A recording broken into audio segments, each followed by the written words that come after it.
Olá, bom dia! Sejam todos muito bem-vindos e bem-vindas ao Auditório 1 aqui da São Paulo Expo Big Festival.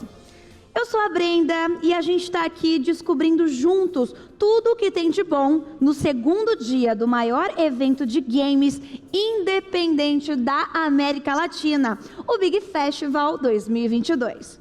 Você pode ficar por dentro da nossa programação completa. Acesse nosso site em www.bigfestival.com.br. Lá você encontra tudo sobre o festival, além de muitos games apaixonantes e uma votação aberta para você escolher o seu favorito. Bom, recados dados. Vamos descobrir o que vem agora? Nosso próximo painel faz parte da line-up Big Business e é um oferecimento da Apex Brasil. Neste painel, nós teremos um bate-papo entre empresas brasileiras que souberam captar com sucesso o investimento que precisavam. O que fez com que elas se tornassem casos de sucesso? Quanto tempo dura uma negociação desse tipo? E o que muda no dia seguinte? Como planejam a transição da cultura da empresa original para o grupo de investidor? Nossos convidados vão contar tudo e muito mais para vocês. Vocês estão prontos? É com muita satisfação que eu chamo ao palco Rodrigo Carneiro, CEO da Pulga Studios, Ronaldo Cruz, fundador e diretor de operação da Fortes e cofundador da Octagon Games. Sandro Manfredini, diretor de negócios da Aquiris. Rafael Costa, fundador e CEO da Monomito. E o Jefferson Valadares, fundador e vice-presidente de games da Doppio. E para moderar essa grande conversa que a gente vai ver aqui, o jornalista da Forbes, Luiz Gustavo Pacete. Sejam muito bem-vindos e o palco é de vocês. Muito obrigado, Brenda. Pessoal, bom dia para quem está aqui, bom dia para quem está aí do outro lado da telinha, em várias partes do mundo, creio eu. Isso aqui não é um painel, isso aqui é um time praticamente, né? É muito legal que grande parte dos casos que estão aqui eu acompanhei, fiz matéria sobre.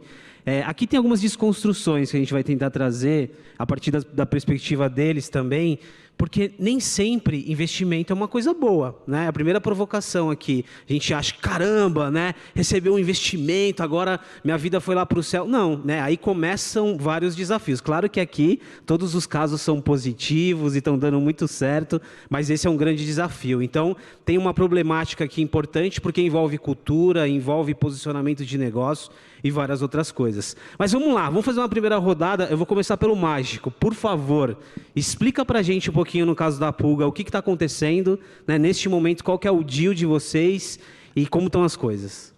Bom dia, pessoal, tudo bom? Meu nome é Rodrigo Carneiro, né, mas me conhece como mágico na indústria. A gente está sendo adquirido pela Roommate Group, a empresa lá da Ucrânia, né, na base na Ucrânia, mas também está espalhada já no mundo quase que todo.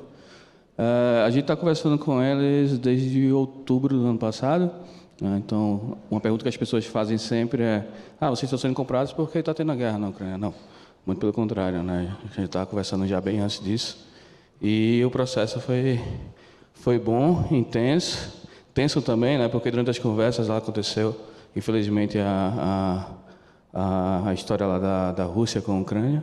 Mas estamos aí, tá sendo bom. Trabalho pra caramba, mas muito trabalhoso, mas está sendo bom. Ronaldo, conta pra gente um pouquinho desse movimento Fortes, Octagon, qual que é o estágio desse momento e o que aconteceu, na verdade? Legal. A Octagon ela já foi uma empresa investida lá no passado, então a gente já tinha uma estrutura pensando numa, a gente chama de saída, né, onde a gente busca um parceiro. Então, primeiro vem um VC, coloca um dinheiro, pega um share da empresa e a gente vai estruturando ao longo desse investidor sair e entrar um parceiro de verdade, né? E aí esse parceiro já estava chegando um time de achar o parceiro ideal, né? Mas essa é a teoria. Na prática, né, o Jeff já está rindo que sabe que ele é meu board member, ele foi meu board member nesse processo todo. E ele está rindo porque ele sabe como é que foi.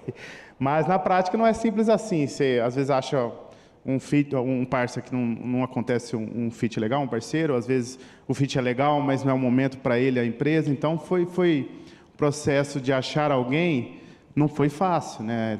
A gente teve várias frustrações, vários acontecimentos, mas quando finalmente a gente achou, né, a tampa da panela, como a gente diz, que foi a Fortes Games. Eles já estavam procurando um estúdio que tivesse alinhamento com eles.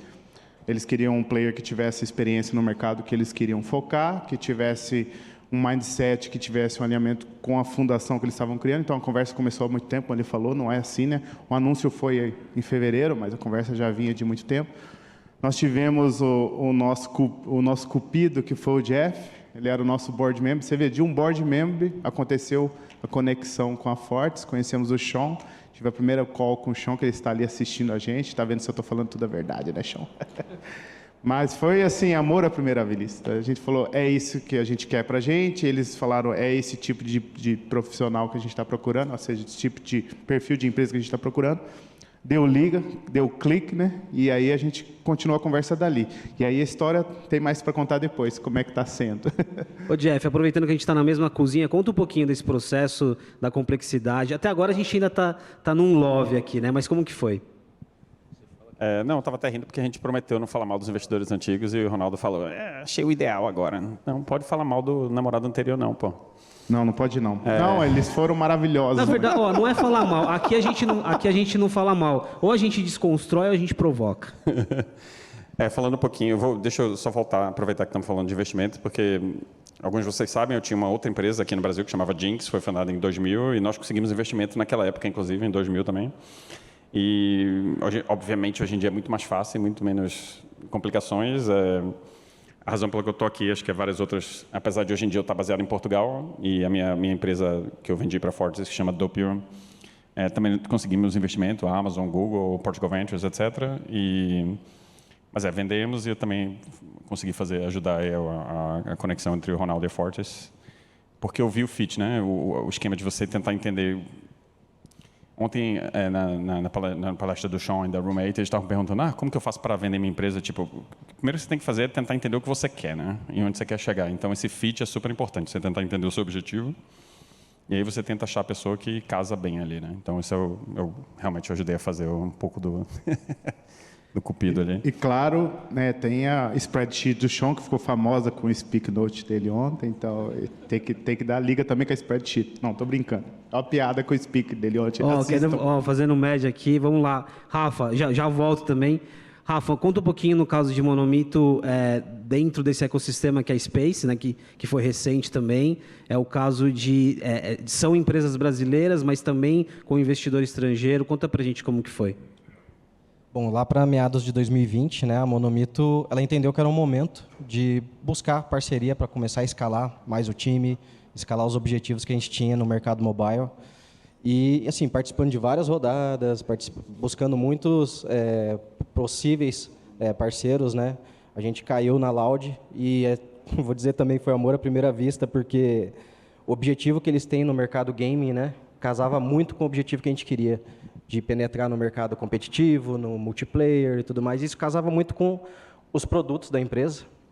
E a Loud já estava ali participando de um grupo, vamos chamar assim, uma holding, né, que hoje tem 7 empresas do meio game. Assim, é um ecossistema de empresas que auto se ajudam, que é a Space Caps, que conta também com investimento externo, né, investimento em cada uma das empresas.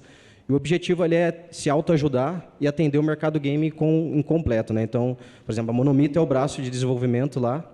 E assim, foi tudo muito tranquilo, na verdade. É óbvio que toda a parte burocrática demora, né? Demorou mais de um ano até a gente acertar tudo. Mas desde o início eles foram super próximos E a gente mantém sempre um contato muito próximo, justamente para evitar qualquer tipo de ruído e tentar evoluir junto, né, nas ideias. Então, não mudou nada assim da cultura, basicamente, da Monomito. A gente só abraçou um pouco do que vem de bom ali deles também. Muito bom. Sandro, não te esqueci, viu?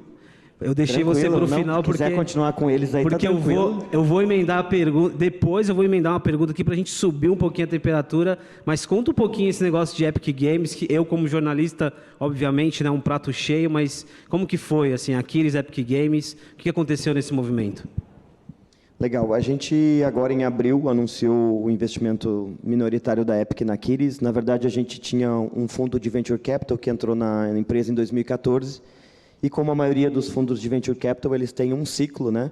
O nosso ciclo com eles, o ciclo do fundo especificamente, tinha começado em 2011 e era para terminar mesmo em 2021. Então, quando a gente participa desse tipo de investimento, desse tipo de ciclo, a gente sabe que em algum momento ou eles vão renovar com outro fundo de investimento, ou a gente vai ter que ajudar a procurar também um exit para esse fundo, né? E no nosso caso, casou também um pouco com a nossa vontade de ter, então, um ciclo com um investidor estratégico, né? E a gente começou a ir a mercado para procurar isso. E aí o relacionamento que a gente tinha com a Epic ajudou a isso acontecer. E aí a gente anunciou isso em abril desse ano. Muito bom. Vocês perceberam que está todo mundo na lua de mel, está todo mundo tudo muito bom. Antes de problematizar, eu só quero, eu acho que é muito interessante olhar a composição desse painel. A gente está falando de empresas brasileiras que despertaram interesse estrangeiro. A gente está falando de empresas que não estão no eixo Rio-São Paulo apenas. A gente está falando de Nordeste, Sul. Claro que aqui ainda faltam mulheres, né? No ano que vem quero muito que tenham Minas aqui, né? Liderando, fazendo os deals também. Mas aqui é um recorte muito interessante. Que essa indústria ela é descentralizada, ela tem um potencial para ser descentralizada. E Sandro, deixa eu jogar para você essa primeira pergunta. Você em outras entrevistas já falou um pouco sobre o olhar do investidor para o mundo dos games, né? De levar o game a sério, de reconhecer um pouco mais o nosso potencial. O que mudou, né? A indústria brasileira está sendo levada a sério. Eu acho que o motivo de vocês estarem aqui falando disso ilustra um pouco que existem movimentos, né? Mas agora falando do ponto de vista do investimento, o interesse da galera aqui nos estúdios brasileiros. O que aconteceu? Cara, eu acho que não teve nenhuma mágica, assim. Eu acho que a gente está vendo aqui, inclusive, um Big, que, sei lá, é a 10ª edição, 11ª edição, não sei exatamente, mas que mostra também esse tempo de consistência que o mercado brasileiro, né, está mostrando em termos de jogos lançados, qualidade. A gente tem alguns pioneiros aqui que, como Valadares, que nos anos 2000 já estavam voando aqui, recebendo investimento, que é algo que a gente pode colocar, sei lá, contar em 2 mãos no máximo os fundos de Venture Capital que investiram em games no Brasil. Então, eu acho que essa consistência, na verdade, que as empresas estão vendo nos estúdios brasileiros, né, que está ajudando a coisa acontecer. Então, tanto que, bom, eu estou aqui eles têm 15 anos, né, eu estou na indústria há 10. Então, a gente acha que esse ano, essa década que passou foi muito boa para a gente fomentar isso, a Abra Games, o Big ter acontecido, tudo isso ter ajudado as pessoas a se aproximarem, né? Por exemplo, o nosso relacionamento com o Hector, que estava na Sony na época, começou em 2014, sabe? Então, tudo isso vai contando para que o tempo nos ajude a mostrar que a gente tem talento, que a gente tem qualidade. Não tem tantas oportunidades, especialmente de funding ou de outras coisas que outros mercados têm, mas que a gente vai conseguir, vai chegar lá. Ô Jeff, aproveitando, o Sandro falou de 15, mais de uma década, né? Falando dessa evolução, assim, é claro que hoje a gente está falando um pouco mais do interesse, mas antes disso teve muito desafio, né? Muita gente sozinha ali tentando fazer as coisas. Como que a gente evoluiu nesse sentido? Com certeza. Tipo, para mim é um prazer enorme, tipo, ver como a indústria está hoje comparada com quando eu comecei, né? Quando eu comecei em 2000 não tinha nada. Ao longo dos anos a gente foi conhecendo outras empresas, fazendo amizades, até que levou à fundação da Abra Games, né? E o pessoal se juntar, e hoje eventos como o Big, a participação brasileira lá fora. Tipo, dá um orgulho ver a jornada dos últimos 20 anos. Mas no começo não tinha nada. Tipo, até ver as empresas hoje em dia, a qualidade das empresas, tipo, cara, o que a gente fazia na época, a gente não sabia fazer nada, a gente aprendeu tudo na raça. Inclusive investimento, a gente foi conversar com o investidor e a gente caiu pego naquela primeira queda da Nasdaq, que a gente tinha um investidor que ia investir, assinou a term sheet, para vocês aprenderem as coisas, né? Essas coisas não valem nada até o dinheiro entrar na conta. A gente assinou os papéis e tal, aí caiu a bolsa em Nova York, em abril de 2000 lá, e os caras nunca mais atenderam o telefonema. Então, esse foi o primeiro investimento que a gente quase pegou. E a gente conseguiu um outro no fim do ano depois, mas com um fundo brasileiro também. Era mais um family office, na verdade, não era tão profissional. Hoje em dia tem muito mais fundo, gente profissional, né? Tipo, eu acho que 10 anos atrás começaram a entrar essa Confrapaz, esses fundos que já eram um pouco mais organizados.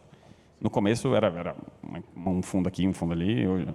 Há uns 10 anos atrás deu para ver que começou a aparecer mais fundos organizados investindo. E hoje em dia tem muita opção. Tem um estratégico, tem um fundo, tem muitas opções de funding, né? Antigamente você não tinha nada, era água da pedra mesmo. Agora, Mágico, considerando que você está nesse momento importante, tem uma, assim, primeiro, o que atraiu essa galera, né, para olhar para a Puga, primeiro, e segundo, o cuidado a ser tomado aqui quando você vai fazer um deal, quando você vai sentar na mesa, assim, quando você vai trazer um parceiro, um investidor, assim, o ponto de atenção para que isso faça sentido para todas as partes. Na Puga a gente sempre prezou muito por cultura, né? E isso também ajudou muito na deal com eles. Eles vieram aqui, foram lá em Recife, né? A gente foi lá em Recife há 2 meses atrás e entraram na Puga, passaram uma semana a gente apresentando processos, tudo que a gente tinha, e eles ficaram impressionados com a estrutura que a gente tem na empresa. Eles deram até o feedback para a gente que, ó, vocês são a gente há 4 anos atrás, né? Então esse tipo de feedback é super importante que você recebe, porque não é somente a deal ali, né? A estrutura é cultura, né? Então a gente também fez meio que uma diligência cultural deles também em maio. Fomos lá também lá na Polônia, né? A gente não podia entrar lá em Kiev, e passamos uma semana também conversando com o CEO do grupo, com o cara de negócios do grupo, o CFO, e a gente percebeu que, velho, fiquei impressionado. Os caras estão no leste europeu e a cultura é muito parecida com a da gente, né? Então, a Puga sempre preza para a cultura, porque a gente agora cria uma camada nova, né? Você não é mais o dono, né? Vocês não são os donos, os sócios não são mais os donos da empresa. Você tem agora chefes, né? Tem mais uma camada acima. E isso é muito importante porque isso também pode enraizar na empresa, né? Essa questão cultural de trabalhar muito bem, essa questão de pessoas, né? E tentar trazer o melhor possível para as empresas, né? Então a gente sempre olhou para isso. Alinhamento cultural para a gente é muito importante, para eles também. Ô, Ronaldo, tem um ponto legal que o Mágico trouxe, que é o lance da independência e quando você passa a ter um parceiro ali, né? O que ele traz. Vamos colocar, essa pergunta eu vou colocar os dois elementos. Você deixar de ser independente, o que isso muda, e o papel da cultura. Como que é? Quando a gente olha para o ecossistema de games, para os estúdios independentes, como que é essa cultura? A Octagon passou por várias etapas, né, que a gente tinha essa cultura e o desejo de fazer jogos a qualquer momento. Mas tinha outras coisas em conjunto aí na nossa história. E a gente foi entendendo que o momento do mercado brasileiro para você fazer jogos independentes, autorais, era um pouco difícil. Então, a gente foi tirando e ficando com algumas coisas que eram importantes para a gente. Por exemplo, o desejo de fazer jogos, trabalhar com desenvolvimento de jogos e várias coisas. E aí, nos altos e baixos, a gente sempre lembrava o que era importante, né? Porque todo mundo que foi empreendedor de games no Brasil sabe que vai ter altos e baixos. Assim. É difícil falar que só foi, né? É o tempo todo. E quando a gente recebeu o investimento, que era um começo, aquela empolgação, mas foi bem rápido, assim, os baques, assim, né? A gente já foi descobrindo, o Jefferson estava no nosso board. Eu lembro até hoje quando o Jefferson falou assim, olha, importante, eu acho que você até esqueceu isso, mas eu lembro, quando a gente estava num momento muito difícil, a gente falou, vamos começar a fazer serviço, cara. Chega, direitos autorais, jogos autorais é legal, o upside é maravilhoso, o investidor, mas o investidor agora já está alinhado com a gente que a gente tem que, de alguma forma, manter a equipe e a cultura é algo que a gente construiu, que a gente quer as pessoas aqui. E o Jeff falou, olha, mas isso é o começo do fim. Falou desse jeito para mim. Aí eu fiquei preocupado, fiquei um fim de semana, você não sabe, mas eu fiquei um fim de semana pensando, isso deve ter acontecido, sei lá, uns 8 anos atrás. Aí eu fiquei ali, não, eu vou fazer o seguinte, eu vou manter a estrutura, o time, vou buscar alguma forma de trazer receita para a empresa, mas eu preciso manter as pessoas. Eu acho que as pessoas são importantes aqui, o desejo de fazer jogos. Então, eu vou tentar achar um modelo de negócio onde eu consigo ainda manter alguns objetivos que a gente achava importante, mas que eu consiga trazer receita. E foi aí que nasceu os modelos de negócio que a gente foi pivotando. Então, a gente pivotou, mas o time continuou, o desejo. Eu tenho orgulho de falar que tem funcionários meus que vêm de outras empresas e estão com a gente até hoje. Eu acabei de receber um obrigado aqui de um. Eu falei, cara, obrigado pelas palavras de parabéns de empresa, que ele já está fazendo 12 anos de empresa. E isso que ele vem de outro estúdio. Então, assim, a gente valorizava as pessoas e foi isso que acho que manteve a gente a linha até chegar no momento dessa nova fase de novo com a Fortes. Ô, Rafa, agora tem uma camada de complexidade aqui. Uma camada não, né? Tem um contexto diferente porque você está num ecossistema de empresas com personalidades muito fortes, né? Com histórias já. O que muda? Porque agora não é só sobre a cultura a partir de um investidor, mas é a relação que você vai ter com essas outras empresas, né? Inclusive trabalhando junto muitas vezes. Então, o que muda no seu caso? Bom, eu acho que a atenção aos investidores, né, ao board de investimento, é muito parecido com o deles também. Então, a gente tem uma camada nova em cima, que preza pelo grupo inteiro, e também a gente tem uma responsabilidade, né, com as empresas que trabalham junto em projetos. Então, vou dar um exemplo aqui, a gente acabou de lançar um jogo chamado Gunstars, que ali a gente está colocando elementos da Web3, né, que foi feito por outra empresa do grupo, né, que é impulsionado por outra empresa do grupo, então é uma responsabilidade junto, isso muda o ponto de visão assim, para a Monomito. Né? A gente tem que sempre estar olhando que tem que abraçar mais coisas, né? Não só naquele espírito de 2 anos atrás, que era jogos independentes, bem legais, divertidos e apenas isso, sabe? Você tem que olhar maior para mais lados. Assim. Isso é interessante, até porque a gente está num contexto em que muitas coisas estão se cruzando aqui, né? Cripto, Web3, metaverso, NFT. E aí, Sandro, aqui, uma perspectiva de negócios, assim, além dos desafios, né, colocados, o investidor ele traz a possibilidade de você ter novas receitas com novas linhas de negócios, né? Como que é isso? Faz sentido, não faz? Na medida que você tem um investidor, de certa forma que você tem um aporte, isso automaticamente, além do seu foco, você precisa olhar para outras linhas, precisa olhar um pouco também para crescimento. Qual que é a complexidade aqui quando chega um investidor, quando tem dinheiro na mesa e quando você precisa expandir? Bom, no nosso caso, não foi um caso de aquisição, então assim, a Epic veio se juntar a gente pelo que a gente está fazendo. Então, na verdade, nesse momento é um irmão mais velho que a gente tem para aprender coisas que a gente demoraria muito mais tempo para aprender sozinho, né? Então, não significa que a gente está aqui, nesse momento, agora abrindo várias outras áreas de negócio ou outros jogos nesse momento. Nesse momento, ao contrário até, a gente está focado nas coisas que a gente vem fazendo para melhorar elas ainda mais e aprendendo um pouco o que a gente pode aproveitar de tudo que a Epic tem para oferecer, né, para a gente, desde a sinergia de tecnologia, que ela é mais óbvia, né, porque a gente tem jogos hoje desenvolvidos em Unreal Engine, a parte de produto, claro, e o braço de publishing, né, que é uma das coisas que para nós tende a ser muito importante. A tese um pouco desse casamento é como é que a gente consegue levar os nossos jogos que têm tido uma ótima visibilidade de crítica, de público, para patamares muito maiores de alcance de audiência, né? Então, é isso que a gente está focado agora. O esquema do investimento, geralmente, quando você vai pedir dinheiro para alguém, você tem que dizer para que você quer o dinheiro e geralmente você diz o que você vai fazer com isso, né? Então, raramente você recebe dinheiro e depois decide o que você vai fazer. Você já teve a conversa dizendo, eu quero levantar essa ronda para poder trabalhar com esse tipo de coisa. E aí já existe aquele tipo de comprometimento, né? Então, isso é até uma coisa, o Ronaldo usou a palavra de pivotar e tal, isso é uma coisa que acontece. Você pede dinheiro para o investidor, você tem que trabalhar com aquilo, às vezes até aparecem outras coisas, mas você pegou dinheiro para aquilo, você tem aquela responsabilidade com ele, né? Então, você tem que, na verdade, focar naquilo e realmente, se não der certo, aí você troca, mas isso tudo em conversa com o investidor e fala, tentei, não está dando, a gente vai fazer outra coisa, mas você não pega o dinheiro e faça o que quiser com o dinheiro, não é assim que funciona. Deixa eu aproveitar, Jeff, ainda nessa linha de... eu acho que está muito claro a questão do foco aqui, né? Mas, de novo, a gente tem várias coisas acontecendo, né?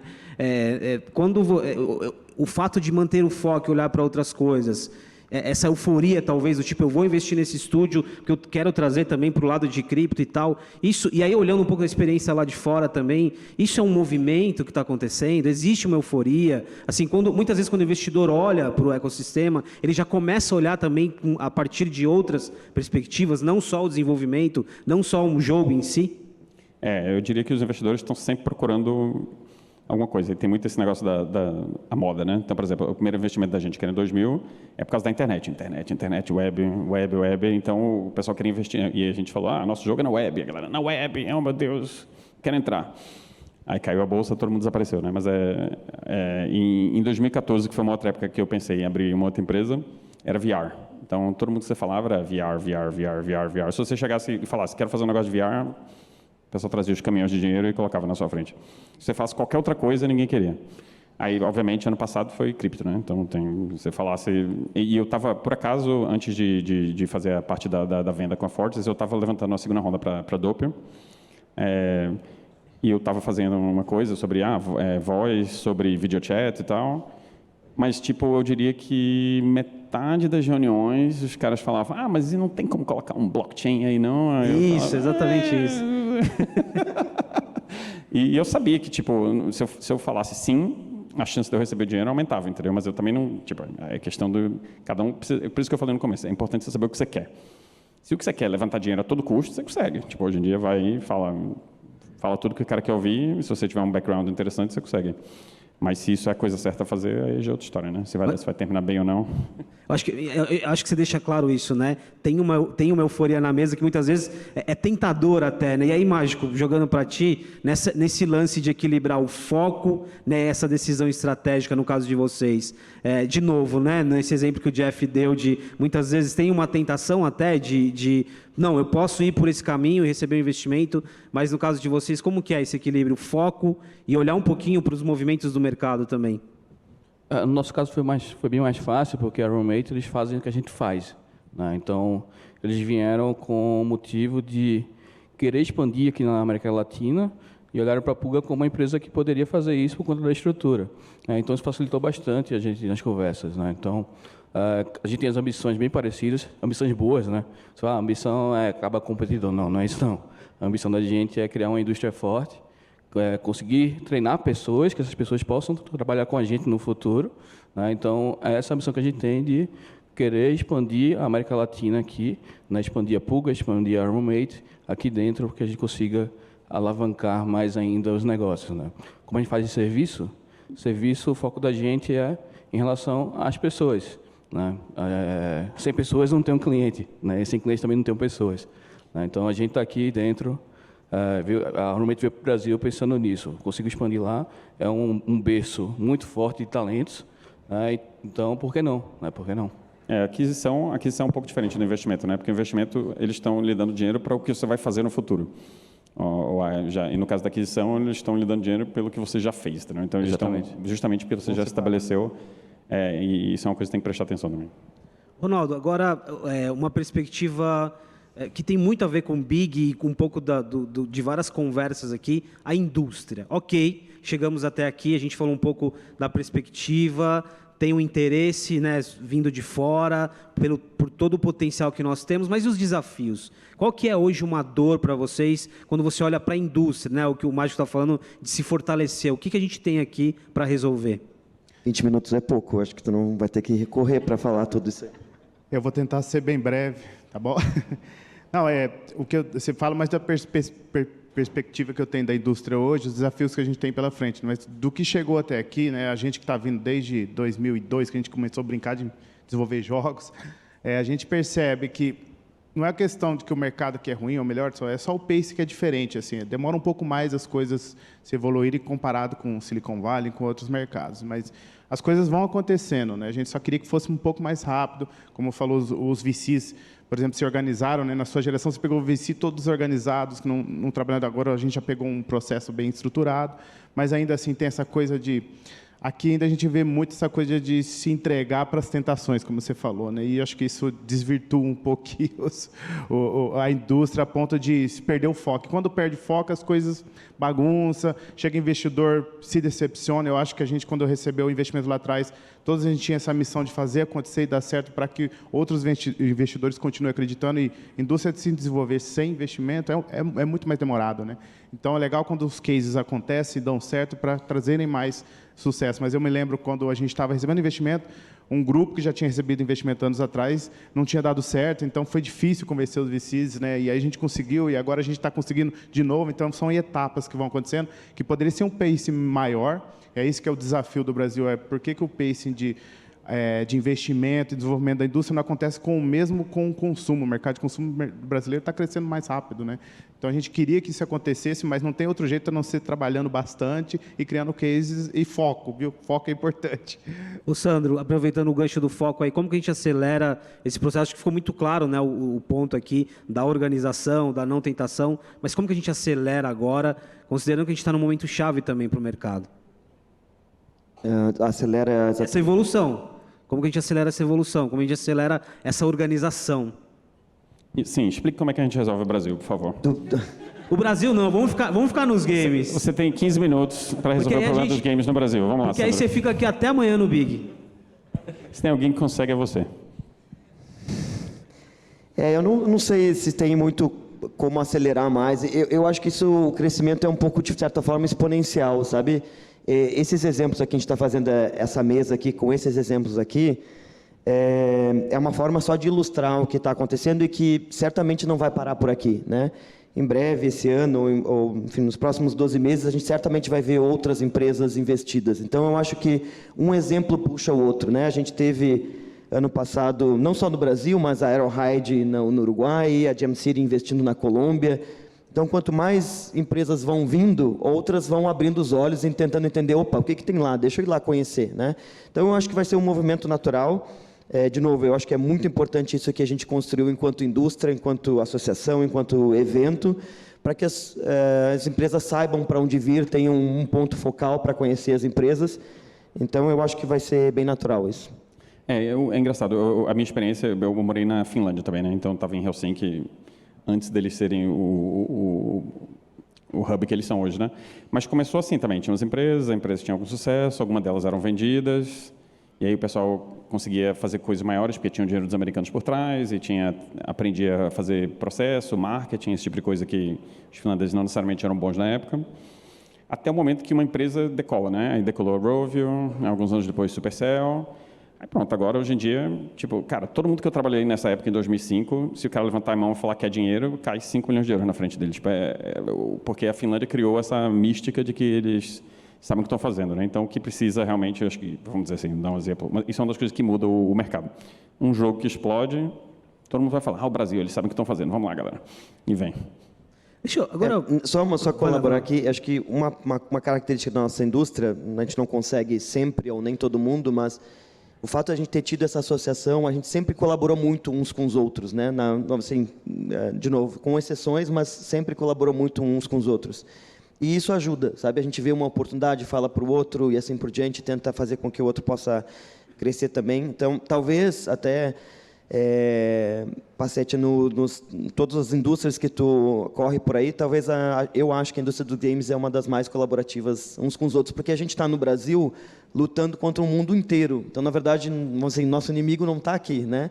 A gente está tentando conquistar algo que é muito maior, e aí a gente se ajuda. E numa escala que não tem nem como medir, né? Deixa eu trazer por um lado prático e contextual, e aqui fique à vontade quem quiser responder. Vocês falaram muito dos VCs, né? Dos Venture Capital, de convencer o investidor. Eu acho que o Big tem muito esse papel também, mas aqui a gente vive, nesse momento, a gente vive um desafio de grana, né? Os nossos unicórnios estão aí demitindo, enxugando, redefinindo a estratégia, inflação nos Estados Unidos, a gente tem um contexto de desafio. O quanto que isso atinge o nosso ecossistema? Assim, e aí, em duas perspectivas, né? Nesse momento que o dinheiro está começando a ficar um pouco mais restrito, como que eu consigo um investidor? Ou como que eu convenço esse investidor? Né? E, de fato, tem um impacto ou não? Ou justamente por ter uma adequação, o investimento acaba indo para outros segmentos que estão crescendo? O que vocês acham? Para mim, eu tive essa experiência na mão, né? Porque do meu investimento de 2000 que não deu certo. Tipo, todo mundo queria, caiu a bolsa nos Estados Unidos, todo mundo desapareceu. Então, dessa vez, eu já sabia que ia cair a bolsa agora, então por isso que eu vendi ano passado. Mais prático que isso, né? Olha, minha opinião também acho que tem gente fazendo sempre um trabalho muito sério e tem gente que está fazendo bagunça. E quando acontece esse tipo de coisa, né, de um ou dois unicórnios com um problema, não significa que está tudo perdido. Então, tem VCs que eles fazem análise assim. Hoje, como eu falei, o mercado de VC já está começando a ir mais além, né? Ainda bem. Então, eles estão começando a fazer análises mais apuradas, entendendo. Por exemplo, eu lembro quando o VC investiu na nossa empresa, eles analisaram muito a resiliência que a gente teve em momentos ruins, porque eles sabiam que momentos ruins viriam, né? E aí, não é hora sabe, eles queriam saber, eles analisar esse tipo de perfil.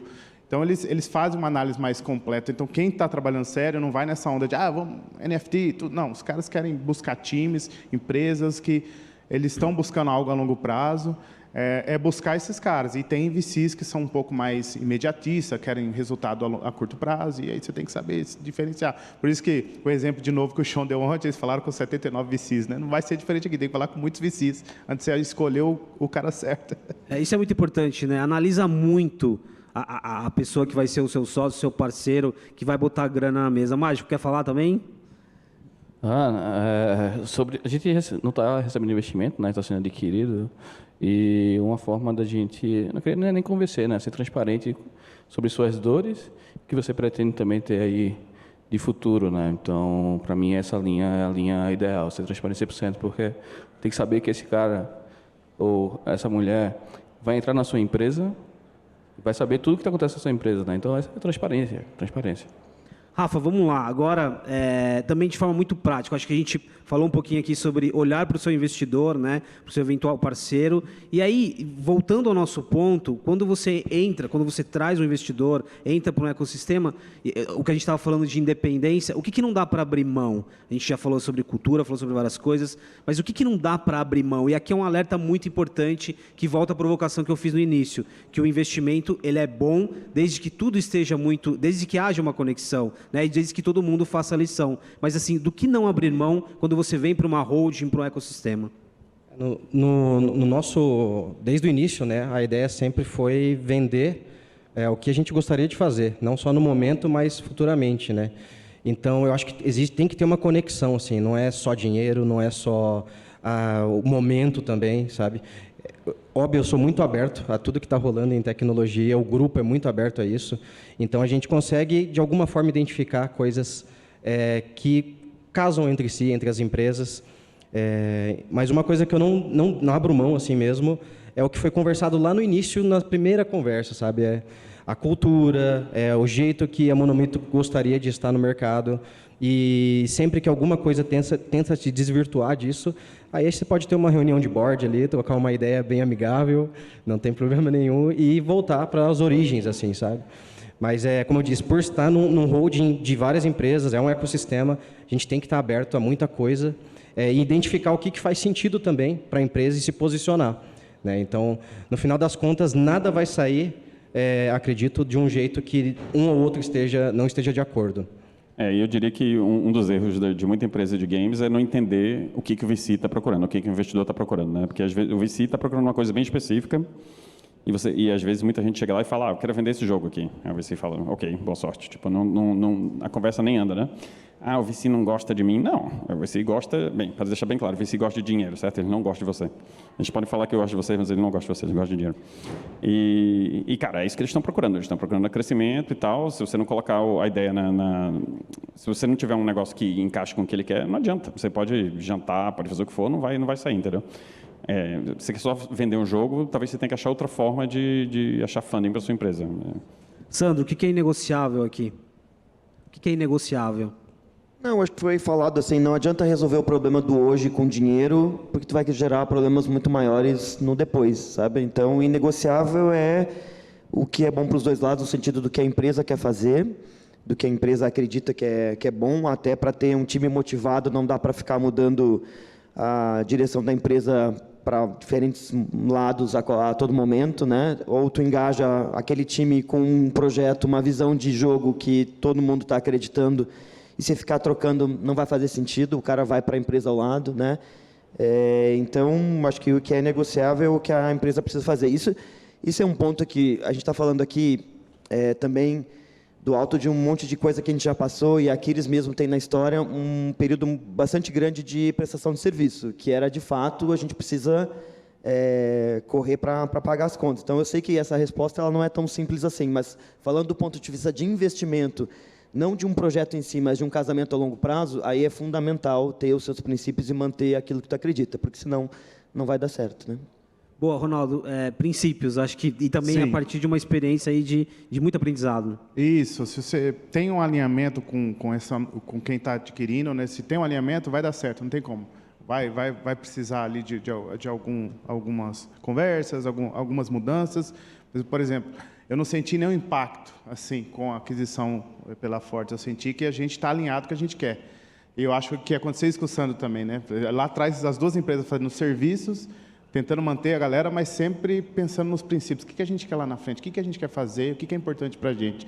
Então, algumas coisas legais que a gente conseguiu manter, e aí a gente foi devagarinho, e aí um dia apareceu aquele cara que ofereceu fazer aquilo que eu estava querendo fazer lá atrás. Jogos autorados, a gente quer estar no topo dos jogos rentáveis no mundo, com jogos que vão ser conhecidos em todo lugar, e a gente encontrou na Forte essa possibilidade. Então, eu acho que não foi diferente. Eu lembro quando vocês estavam fazendo vários tipos e foi cada vez nichando porque vocês queriam mesmo, e hoje acredito que vocês conseguem focar mais. Então, não abandonar esses princípios, porque é eles que vão te guiar. Isso é muito importante. E quando acontecer uma aquisição, um investimento, você não tem que se preocupar, nossa, vão acabar com a minha cultura. Não, está alinhado. Eles vieram atrás de você porque já tinha um alinhamento ali, funcionava já, e esse namoro aconteceu e deu certo. Mágico, a mesma pergunta, só que também considerando que você está nesse momento de conversa, né? Também é muito avançado, mas o que é inegociável aqui? É a ambição, né, que a gente chama, é a visão da empresa e cultura. A Pulga, a gente não negocia cultura. A cultura da gente é essa. Se você quiser adquirir a gente vai manter essa cultura na empresa, porque a gente vai se manter na empresa. Você continua na empresa ali por anos e anos e anos ainda. Então, para a Pulga é inegociável a cultura, e é por isso que a gente fez essa diligência cultural lá. Lá a gente foi conversar com o CEO, conversou com o artista, chegou há 3 meses na empresa também, e a gente identificou isso e para a gente é perfeito, casou. É um casamento no final. Bom, vamos para as considerações finais aqui. Eu acho que a gente passou por vários assuntos. Primeiro, que quando a gente fala de um investidor, de um sócio, é sobre dinheiro, é sobre resultado, né? Quem está do outro lado tem o papel de ser o guardião da cultura, da premissa, daquilo que muitas vezes trouxe vocês por paixão, por propósito, né? Mas do outro lado da mesa, a conversa é sobre dinheiro, e o equilíbrio desses dois pontos é muito importante. Eu achei muito interessante que vocês colocaram aqui sobre não virar bagunça, não perder o foco também, né? Eu acho que essa é uma lucidez muito importante do empreendedor, da empreendedora, para também não perder o foco aqui. E aí, queria começar com uma rodada de considerações finais, Rafa, o aprendizado, né? O aprendizado que vocês tiveram, mas olhando um pouquinho para o futuro, né? O que essa junção de vocês mostra em termos de potencial de negócio, qual que é a expectativa, qual que é a temperatura que vem daí? Bom, talvez uma dica que eu dê, assim, sobre o que a gente passou aí em 2 anos buscando, né, VC, buscando alguma forma de escalar a empresa, é você buscar alguém que fala a sua própria língua, que acredite no seu trabalho, que entenda a sua cultura, o que você preza, aonde você quer chegar. E esses pontos eu vejo como eles não são só importantes, eles são cruciais, porque senão você pode entrar num negócio muito ruim, né, que vai ter cobrança. Por trás existe a cobrança, eu acho que ela tem que existir sempre, principalmente porque é uma empresa, né, e existem processos, existem entregas, então você tem que sempre prestar conta sobre isso. Então não é sempre felizes, finais felizes e amigáveis. A gente vê muita empresa com muitos projetos que morrem e passam para outros, ou enfim, fazem uma verticalidade. E é isso, eu acho que o básico de tudo é buscar alguém que fale a sua língua, que você consiga enxergar um futuro, porque eu não acredito em nada que é só momentâneo também, eu acredito em algo a longo prazo, né? E olhando para o futuro, a Monomito entrou na Space Caps justamente por causa disso. A gente acredita que as empresas juntos, elas se autoajudam e fortalecem, sabe? A Loud, pelo poder que eles têm não só de alcance, mas o trabalho que eles fazem de chegar às pessoas, para a gente era muito importante, fazia muito sentido. E, bom, isso para mim responde muita coisa, assim, né? Então a gente é um braço de desenvolvimento, que é o que a gente ama fazer, desenvolver jogos divertidos, sempre com a pegada do multiplayer, e o resto meio que só complementa, sabe? Para a gente chegar em voos mais altos. Jeff, 1 minutinho para fechar. E se der ruim, cara, o que a gente faz? Eu quero essa dica. Cara, uma das coisas que eu gosto de lembrar o pessoal é que tipo, investimento é um processo de vendas. Então, tipo, você tem que encarar com isso, que você vai levar um monte de não, e tipo, não necessariamente ele não gosta de você, mas às vezes não encaixa. E isso é importante lembrar porque tipo, tinha uma época que eu fazia, sei lá, 4 pitches no dia, tipo, não, tipo, o cara chega no fim do dia assim... Mas aos poucos do tempo, ao longo dos tempos eu fui entendendo, né, que você precisa achar o fit realmente, e tipo, às vezes dá aquela tentação, não, mas o cara falou que se eu mudasse isso aqui, talvez ele investisse, aí você vai e muda, mas tipo, esse caminho quase nunca dá certo. Você tem que tentar realmente achar as pessoas certas que encaixam e tentar construir por ali, né. E a segunda dica, que é a dica final, não sei se vocês já assistiram aquela série Silicon Valley no HBO, tem uma coisa que eu acho fantástica, que eles estão, aquele documentário, né, tinha o cara está falando com um cara que pegou dinheiro e explodiu a empresa porque ele pegou dinheiro demais na hora errada e tal. Aí eles estão no bar lá e o cara fala, mas por que você pegou dinheiro? Aí, não, porque eu peguei dinheiro. Mas você não pensou em dizer não? Aí o cara, eu podia dizer não? Eu podia dizer não? Isso é importante. Muito bom. Sandro, e aí? Quando dizer não e não o futuro do Brasil agora, tá, por favor, mas falando uma conclusão final aí sobre a nossa indústria e um pouquinho fechando esse papo aqui. Eu acho que a Aquiles nossa mensagem de resiliência, assim, e deixar essa mensagem para todo mundo de longo prazo aqui. Acho que talvez o Rafa seja o mais novo, mas o resto aqui tem bastante estrada. E também a gente recebeu muitos nãos até, enfim, chegar aqui. E nem está tudo resolvido, a gente continua lutando. Então, só para quem estiver buscando oportunidades ou começando, etc., acho que ter essa questão da resiliência. Nada às vezes vem fácil. Eu acho que, como o Jeff já falou, e enfim, a gente já falou que o ecossistema está muito melhor hoje do que era antes. Isso vai tornar as coisas talvez um pouco melhores, um pouco mais de gente vindo aqui, não precisando ir viajar para tão longe, gastar tanto dinheiro para mostrar o seu trabalho. Mas pensar a longo prazo, que tudo que a gente está falando também de dizer não ou fazer o casamento na hora errada, tem a ver com saber o que quer, mas também muito o que não quer, porque a gente demora um tempinho às vezes para entender também o que não quer. E aí, então, acho que pensar a longo prazo é uma boa dica. Boa, Ronaldo. Eu vou ser breve, porque eu tenho pouco tempo. Olha, as frustrações ensinam bastante, então preste atenção nisso. Não é importante, porque na época, aproveitem que os VCs hoje, como a gente está falando, eles estão muito mais organizados, então quanto mais VCs vocês conversarem, mais informação, mais data vocês vão ter. Então, aprendam com as frustrações, porque elas fizeram a gente tomar decisões importantes e vocês precisam, é necessário passar por isso, não tem o que fazer. Resiliência, manter o foco e aprenda com elas, aprenda com as frustrações, aprenda com os nãos, que eles ensinam bastante. Mágico. Eu tenho que falar igual recifense, né? Rápido pra caramba. Não, mas uma dica que eu dou, né, é sobre se associar, né? A Pulga, o ciclo da gente de negócios começou há 4 anos atrás. A Pulga tem 9 anos de CNPJ, né? Começamos com uma empresa que faz IPs e tal, mas o ciclo de serviço começou há 4 anos atrás. Então, o papel da Abra Games, né, o papel da Brasil Games, a troca com essas pessoas, né, que estão aqui também, né, com todo mundo, isso é muito importante para a gente. E você aprende realmente como fazer um negócio, né? Então, eu aconselho muito as pessoas se associarem, como, por exemplo, a Abra Games ou qualquer outra associação também local, né, mas vale a pena, né? O networking que você cria e o que você aprende, que também você distribui como aprendizado, é super importante para você poder crescer. Muito bom, pessoal. Queria super agradecer, de novo, reforçar o aspecto que é preciso ter pé no chão, né? É um casamento, muitas vezes de longo prazo. E, de novo, que eu falei lá no início, que tem relação, sim. O ano que vem eu espero muito a gente ter uma mesa com mais minas, mais pretos, trans, porque a próxima, vocês trouxeram isso aqui até aqui, né? Batendo cabeça, com muito desafio, mas a gente tem vários desafios pela frente. Eu adorei mediar esse painel e palmas para eles, porque, de fato, construíram coisas muito boas aqui.